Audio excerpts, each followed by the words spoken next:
Hi, you're on the This Is Crime channel. I'm Matilda. Listen to my new story. China's scariest maniac Yang Xinhai. China's Chikatilo. How is a maniac born in a person? Not only psychologists, but also the authors of many works and horror movies have tried to understand this. In the end, everything comes down to the same meager statements: incomplete family, mental illness, deviation.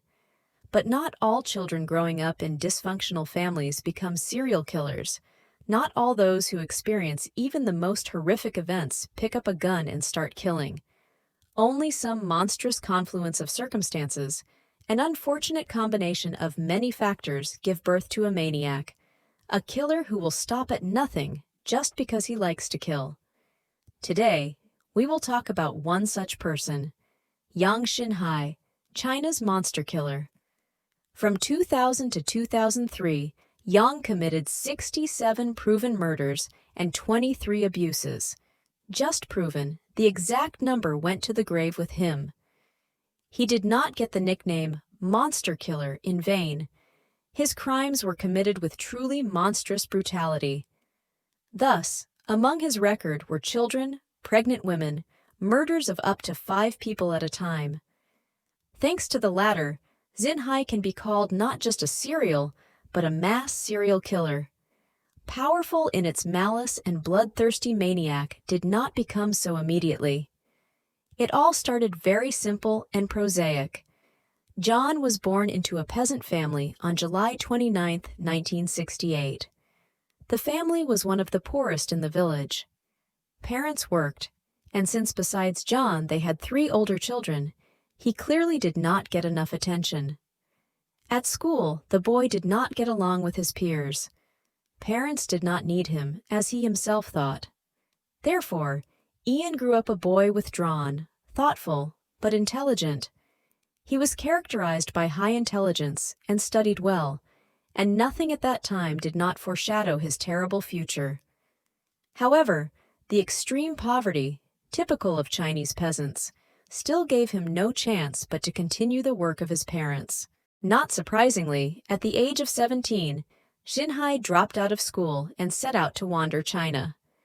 At first, everything went well. The future maniac became a hired laborer, or simply a guest worker, and at least he could support himself. 3 years he spent traveling around the country, but then he had to settle for a while in Shanxi province, and not of his own free will. Yang found himself arrested and sentenced to a labor camp for stealing. The moment when Xinhai turned from an ordinary man into an official criminal can be considered the day of the maniac's conception. From this date, as it is known in China, a person's life is counted down.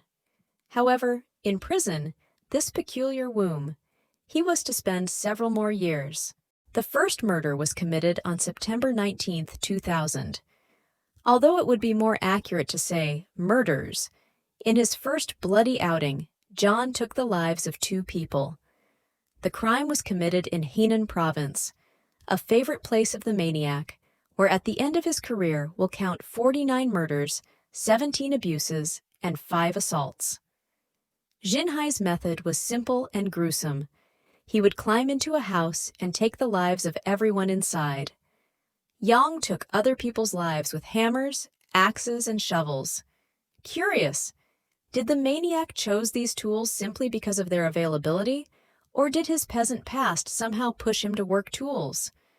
The murders were committed with particular cruelty, and women who were already breathless were sometimes subjected to sexual impositions. The living, however, were even less fortunate. One such victim was a pregnant woman. Xinhai killed her husband and daughter, and then used her for his own needs, seriously injuring her. Fortunately or not, she survived. This was already in October 2002, a year after the first crime, when Yang had 25 murders, including a man and a girl who had just been killed, and 6 abuses to his credit. The maniac did not limit himself to Henan province. He committed his atrocities in 3 other provinces, moving between them on a bicycle. Again, a seemingly insignificant detail, but when you think about it, why a bicycle? Did Jinhai have no money for a car, or did he choose this transportation on purpose to avoid showing up at gas stations and service stations? Even if not, the maniac still had a trick. For each crime, he wore new clothes, gloves, and shoes a size larger, so as not to leave his real, literally, footprints. Xinhai's rampage could not go on for too long, but it lasted until the end of 2003. On the 8th of August, the killer made his latest foray, and one of his bloodiest. That night, 5 people, an entire family, fell victim to him. It happened in Hebei province, and there, 3 months later, young Xinhai was detained. Completely by accident. The maniac was resting in a nightclub where the police decided to check his documents. The policemen did not even immediately realize who was in their hands. Until after the interrogation, it turned out that it was he who was wanted in 4 provinces. After the news leaked to the media, Xinhai was dubbed the Monster Killer. Fortunately, the monster was already in a cage at the time. One of the reasons Xinhai went on such a prolonged rampage was a change in Chinese laws. In order to boost the economy, the hukou, the residence registration system, was abolished. This was done so that workers could move freely between cities and provinces, but it also allowed Yang and those like him to rampage throughout China, remaining free and reveling in impunity. However, not everyone took advantage of the opportunity to kill everyone and everything. Yang had some reasons of his own. The official position of the media and experts was dull and unconvincing. Revenge on society, irrational greed, pathological lack of pity, and the like. A breakup with a girlfriend was mentioned. However, some publications claimed that Xinhai simply liked to kill. There was no reason for all these crimes. This man just liked to take the lives of others. To all questions about motives, the maniac himself answered simply and unambiguously. When I killed someone, I passionately wanted to kill more. It inspired me to kill more. A medical examination revealed that he was sane. Doctors also discovered that Ian had contracted HIV from one of his victims. The trials went on for 2 years because prosecutors were convinced that since he had committed so many crimes, there might be others that he had not yet disclosed or found. By the time of the last trial, law enforcers accused the maniac of more than 200 attacks. On February 1, 2004, young Xinhai was found guilty of 67 murders, 23 forced acts, and 5 assaults. The sentence was the death penalty. Also, 23 people managed to stay alive after meeting the monster, but none of them could give a normal description of the perpetrator. John refused to appeal. At that time, the media called him the most brutal killer in the history of China. He remains so to this day.